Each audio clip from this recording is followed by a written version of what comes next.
Hello friends, मैं आपका दोस्त डॉक्टर सुनील कुमार और आप देख रहे हैं डॉक्टर कुमार एजुकेशन क्लिनिक। आज हम बात करेंगे कि आपका जो स्टोमक एसिड है वो कितना पावरफुल है और क्या स्टोमक एसिड हमारे स्टोमक को डैमेज कर सकता है। Answer is completely yes. आपका स्टोमक का जो एसिड है यदि उसका सिक्रीशन अनकंट्रोल्ड हो और आपके पेट के अंदर या आपके फूड पाइप के अंदर कहीं भी कंसनट्रेटेड फॉर्म में आपका एसिड रहे, लंबे समय तक रहे, वो रिलीज़ ना हो तो वो आपके इंटेस्टाइन को डैमेज कर सकता है, पेट को डैमेज कर सकता है या आपके फूड पाइप के किसी भी हिस्से को डैमेज कर सकता है, अल्सरेशन पैदा कर सकता है, बर्निंग पैदा कर सकता है।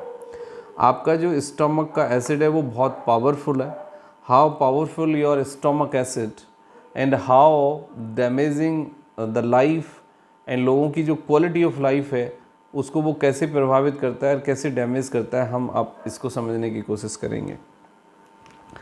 आपने देखा होगा कि जब काफ़ी लंबे समय तक हम खाना नहीं खाते तो हमें एक अजीब सी प्रॉब्लम होती है। पेट में खिंचाव आता है, क्रैम्प्स आते हैं, कई बार दर्द भी होता है और हम काफ़ी लो एनर्जी फील करते हैं। एक अजीब सा एक टेम्पटेशन होता है कि हमें कुछ खाने के लिए मिल जाए। ऐसा आखिर क्यों होता है? इसके दो सबसे बड़े कारण होते हैं। हमारी बॉडी के अंदर सलेवा है।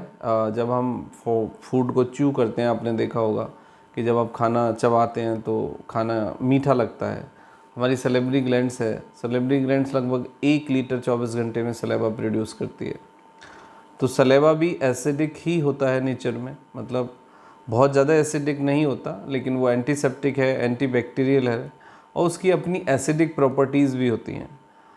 उसके साथ साथ फिर आपके पेट के अंदर HCl है, जो पेट की दीवार है उससे हाइड्रोक्लोरिक एसिड, जिसे आप तेज़ाब कहते हैं या एसिड कहते हैं या कुछ तीखा बोलते हैं, वो कंटिन्यूसली बॉडी जो आपकी वॉल है वो प्रोड्यूस करती है। HCl के सिक्रीशन को बहुत ज़्यादा कम नहीं किया जा सकता, बहुत ज़्यादा बढ़ाया नहीं जा सकता। Yes, there are some conditions जिनमें HCl का सिक्रीशन थोड़ा सा बढ़ जाता है या देयर आर सम कंडीशंस जिनमें कम हो जाता है, लेकिन HCl का जो सिक्रीशन है वो नेचुरली हमारी बॉडी के कंट्रोल में है और हम उसको बहुत ज़्यादा कम ज़्यादा नहीं कर सकते। बट सबसे बड़ी बात ये है कि बहुत सारे केसेस में ऐसा देखा गया है कि HCl का जो सिक्रीशन है वही हमारी बीमारी का कारण बन जाता है और HCl के सिक्रीशन से ही हमें अल्सर हो जाता है, हमें जलन होती है, हमें बर्निंग सेंसेशन होती है, कई बार हमें ब्लीड भी होती है और कई बार हमें देखा जाता है कि कैंसर तक हो जाता है। तो आखिर जो HCl है उसको मैनेज करने का या आपका जो पेट का HCl है वो आपके बॉडी को हिट ना करे, आपको कोई बीमारी तकलीफ़ पैदा ना करे, उसका सही तरीका क्या है? सबसे बड़ी बात है कि HCl के सिक्रीशन को प्रभावित करने वाले फैक्टर को पहले हमें समझना होगा। अच्छी नींद आपको चाहिए। यदि आप अच्छे से प्रॉपरली स्लीप नहीं ले रहे हैं तो आपका HCl का सिक्रीशन प्रभावित होता है। यदि आप कंटिन्यूसली लंबे समय तक स्ट्रेस में रहते हैं तो आपका HCl का सिक्रीशन प्रभावित होता है, वो ज़्यादा होगा। यदि आप स्मोकिंग करते हैं, तंबाकू चबाते हैं या बहुत ज़्यादा अल्कोहल लेते हैं, बहुत ज़्यादा एसिडिक फूड लेते हैं, तो भी फिर आपका जो एसिड का सिक्रीशन है वो ज़्यादा होगा। तो इन सब चीज़ों को हमें सबसे पहले कंट्रोल करने की आवश्यकता है। उसके बाद यदि आप कोई एंटीबायोटिक लेते हैं या स्टेरॉइड लेते हैं या पेन किलर लेते हैं तो वो भी हमारे इन्वायरमेंट को और ज़्यादा एसिडिक बनाता है पेट के अंदर और उससे हमें काफ़ी तकलीफ़ होती है, काफ़ी प्रॉब्लम होती है, मेटाबॉलिक प्रॉब्लम्स होते हैं। तो पेन किलर डॉक्टर के सलाह से लें, सेफ राइट पेन किलर पे जाएं और पेन किलर का इस्तेमाल जितना आप कम करें उतना आपके लिए बढ़िया है। The same thing with the antibiotic and the steroids. Antibiotic कभी भी बगैर डॉक्टर की सलाह के और स्टीरॉइड कभी भी डॉक्टर की बगैर सलाह के इमरजेंसी में ही दिए जाएँ तो बेटर है और आप खुद इनका इस्तेमाल ना करें। उसके बाद आता है कि लंबे समय तक खाली पेट कभी भी ना रहे। ये बहुत ही डेंजरस प्रैक्टिस है। बहुत सारे लोग बहुत सारे एक्सक्यूजेस देते हैं खाली पेट रहने के पीछे। नो मैटर आप किस कंडीशन में हैं और आप क्या प्रैक्टिस करते हैं, बट खाली पेट, कंप्लीटली खाली पेट रहना बिल्कुल गलत है।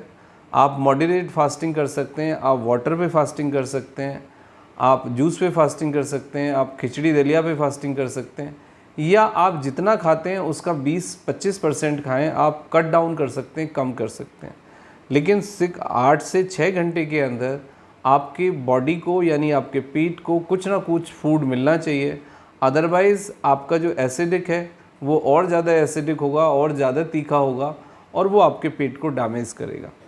तो आपका जो एसिड है पेट के अंदर, यदि उसके सिक्रीशन को हम नॉर्मलाइज ना रखें, उसके सिक्रीशन को नॉर्मल ना रखा जाए और रेगुलेट ना किया जाए, फूड के साथ एसिड को मिक्स ना किया जाए, तो फिर ये एसिड हमारे पेट को डैमेज कर देगा।